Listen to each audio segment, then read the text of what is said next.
Boa tarde. Gostaria de, primeiramente, agradecer o convite, poder contribuir nesse importante debate sobre a cooperação oficial entre o Brasil e a Alemanha, e, ao mesmo tempo, saudar a iniciativa da COBRA, a iniciativa Brasil-Berlim, da SW, da PPM, de FDCL, em organizar essa mesa de debate nesse momento de reconstrução da democracia no Brasil. Bem, não é novidade para ninguém que o Brasil passou nos últimos anos por um período de profundo ataque à nossa democracia, de desconstrução de direitos, de esfacelamento do Estado brasileiro, o esfacelamento da capacidade do Estado brasileiro de executar políticas públicas inclusivas e, portanto, a capacidade do Estado brasileiro de garantir direitos, né? E, mais do que isso, de responder às suas obrigações frente à nossa Constituição Federal na garantia de direitos básicos, de direitos territoriais e ambientais, né? Quer dizer, nada melhor espelha a situação do Brasil deixada pelo governo Bolsonaro que a situação em que foi encontrado os Yanomamis, né? Que envergonha e que entristece a nós brasileiros.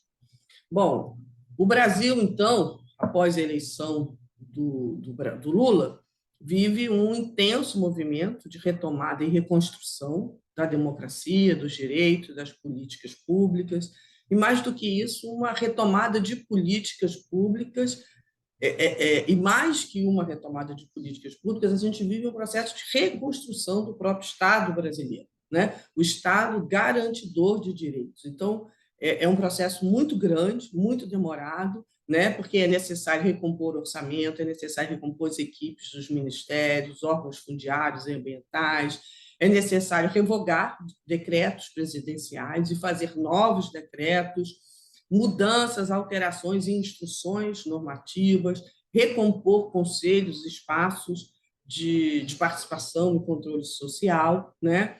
E esse novo governo do Brasil significa para a sociedade civil um processo de retomada da democracia, mas não apenas um processo de reconstrução das políticas públicas, mas a sociedade civil brasileira está muito empenhada que esse momento de retomada seja um momento de que, após a ruptura democrática, um momento de retomada onde a gente possa efetivamente vivenciar inovações, que a gente possa avançar nos desenhos das políticas públicas, no aperfeiçoamento dos marcos legais, né, para políticas e ações que efetivamente possam permitir a promoção de processos de ruptura com as desigualdades existentes no Brasil, as desigualdades que estão calcadas na nossa estrutura escravocrata, no racismo, nas desigualdades de gênero, desigualdades econômicas, desigualdades de acesso à terra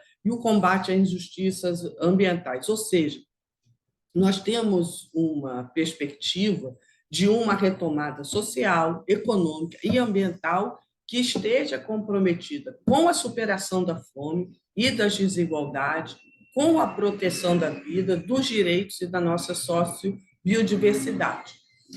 Bem, nós já vivenciamos no Brasil um processo de abertura democrática, onde eu acho importante que sejam feitos alguns destaques. O primeiro deles é o próprio processo de transição que a gente vivenciou entre os meses de novembro e dezembro.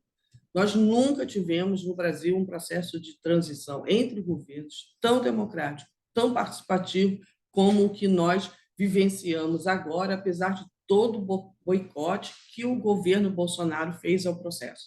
A sociedade civil, os movimentos sociais, as organizações participaram dos diferentes grupos de trabalho, de forma presencial e remoto, podendo enviar suas propostas, podendo fazer audiências públicas, participando do grande diagnóstico que foi feito sobre o Brasil, com um levantamento sobre todos os direitos que foram perdidos, todos os retrocessos nas políticas e de tudo que é necessário ser feito para se recompor esse processo. Foi um período de estudos e de proposição muito intensa. Outro destaque é, obviamente, a constituição do Ministério dos Povos Indígenas, que a gente tenha na FUNAI, que nós tenhamos uma FUNAI sendo chefiada por uma mulher indígena, que a gente tenha um Ministério das Mulheres, que a gente tenha um Ministério da Igualdade Racial, um Ministério dos Direitos Humanos, e que tenhamos voltado a ter um Ministério do Desenvolvimento Agrário e da Agricultura Familiar, né? Essas inovações significam muitos desafios, a gente sabe, não são apenas são importantes conquistas, mas que nos trazem muitos desafios para a futura, né? Mas essas conquistas são resultado das lutas de resistência e de desafio de defesa da democracia promovidas pela sociedade civil durante todo esse período de ruptura democrática. A luta dos povos indígenas através dos ATLs, dos acampamentos terra livres,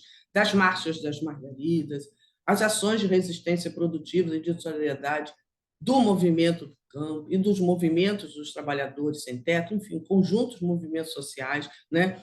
E aí a gente vê de forma muito positiva que a gente já tenha hoje, já recomposto o nosso POSEA, o PAA, o Fundo Amazônia, a política para as mulheres, que tenhamos recomposto o Ministério do Meio Ambiente, que, apesar de não ter sido extinto, ele estava todo esfacelado e que agora tem entrado também a dimensão climática, né? Mas, enfim, nós sabemos que temos muito chão pela frente, muitos desafios, porque, por outro lado, existe um pensamento extremamente conservador de uma parcela da sociedade brasileira que é contra a democracia, que é contra a população LGBTQIA+, né, que é racista, que é machista, enfim, que é contra todos os avanços de direitos que a humanidade conquistou nos últimos tempos. Então, é necessário a manutenção de um trabalho educativo para a cidadania, de um trabalho de conscientização de direitos. E nesse momento em que vive a sociedade brasileira, a gente vê que é de extrema importância o apoio da cooperação internacional, né? Não só o apoio da cooperação para a solidariedade, né? Que a gente já vivencia há décadas no Brasil e que se fez de forma presente e decisiva para as organizações no Brasil, tanto durante todo esse período de desconstrução de direitos, mas também durante todo o período da pandemia. A cooperação para a solidariedade ela se manteve e é bastante presente nos apoiando. Mas a gente vê que é muito importante também uma maior presença e transferência da cooperação oficial internacional para apoiar esse momento de reconstrução brasileira. Especificamente, a cooperação Brasil e Alemanha, o acordo bilateral Brasil-Alemanha, durante todo esse período, não houve um processo de discussão. Não tivemos acesso a nenhum documento sobre quais são as bases desse acordo, o que está figurando dentro desse acordo, o que está sendo pautado como políticas prioritárias. Não houve um momento de escuta da sociedade civil brasileira, pelo menos um momento de escuta formal, de forma mais ampla, mais transparente, de forma mais diversa, abarcando os diferentes campos, de diferentes visões da sociedade civil brasileira. É necessário levar em conta que a cooperação, que um acordo bilateral Brasil e Alemanha tem um importante impacto no Brasil, não só do ponto de vista do financiamento, mas na indução de políticas públicas, na indução de marcos legais, de propostas de desenvolvimento, e que essas políticas e que essas propostas têm impacto nos territórios, têm impacto nos direitos. Aquelas políticas, aquelas ações, aqueles empreendimentos que forem apoiados pela cooperação oficial alemã têm um impacto no território brasileiro sobre os direitos territoriais. Então, é fundamental que se constitua um espaço público de discussão, de transparência, para que se possa acessar os documentos, acompanhar como essa construção está se dando e aonde possa também receber propostas. Então, eu acho que um primeiro ponto para se colocar nesse momento é que é necessário que se constitua, e de forma transparente e objetiva, um espaço de participação e controle social sobre o acordo bilateral Brasil e Alemanha. O Brasil e a Alemanha ela tem uma trajetória longa de cooperação para o desenvolvimento, com vários acertos e erros. E aqui vale destacar todo o período de cooperação junto ao PPG-7, um grande destaque de conquista dentro do PPG-7 foi o PDA, que foi o projeto demonstrativo do tipo A, que promoveu e incentivou a agroecologia em toda a Amazônia Legal, e que a gente vê hoje, né, que o PDA foi um dos germes do movimento agroecológico no país. Enfim, nós temos uma história antiga de cooperação entre os países, onde já houve uma maior participação da sociedade civil nesse processo, como foi o caso do GTA, o Grupo de Trabalho Amazônico, na época do PPG-7, né? Então, é uma importante trajetória para se recuperar. Bom, por outro lado, a gente vê alguns pontos de emergência nessa cooperação, alguns que já estão acontecendo, que é como é a retomada do Fundo Amazônia, né? Mas também o seu fortalecimento, não só financeiro, mas o fortalecimento da sua governança, né? Com maiores espaços de participação e de reflexão, que permita a construção de instrumentos e formatos para que os recursos efetivamente cheguem na ponta, cheguem nos territórios, né?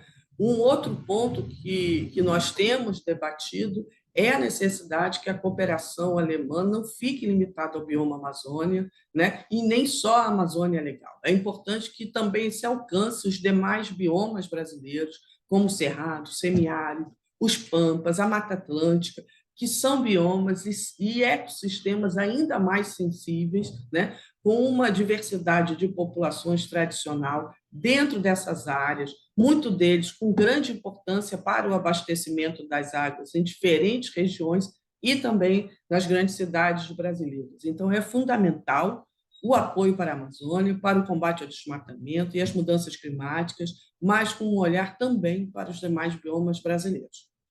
Dessa forma, né, que determinados temas também não podem ser secundarizados, como a defesa dos direitos humanos, de denúncia e violação de direitos, né, de ações de combate ao racismo, de combate ao feminicídio, de combate à misoginia, né, ações de fortalecimento do protagonismo das mulheres em diferentes âmbitos, garantindo a sua representatividade em diferentes níveis, né? A participação de setores da população negra, indígena, mulheres, jovens, nos espaços de governança e em espaços de gestão dessa cooperação, desse acordo, né? A gente destaca ainda a importância dessa cooperação para apoiar ações de agroecologia, de soberania e segurança alimentar na perspectiva da preservação ambiental, da preservação da biodiversidade brasileira, da preservação das florestas, diferentes biomas, numa perspectiva agroecológica e da soberania alimentar. Ou seja, nós só vamos conseguir garantir o combate ao desmatamento, a preservação da biodiversidade dos biomas brasileiros, se a gente conseguir garantir a qualidade de vida das populações que vivem na floresta e que vivem da floresta, né? E se a gente conseguir garantir os direitos territoriais e o direito à terra dessas populações. Essa é uma prioridade.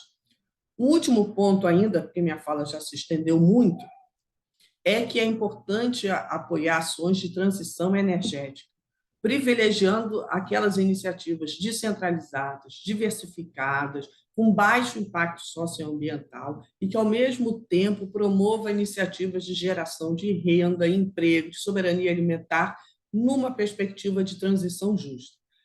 Muitas energias ditas limpas têm causado importantes impactos socioambientais, como com a exclusão da participação social, com o deslocamento de populações locais e a inviabilidade de suas atividades produtivas ou a perca de empregos.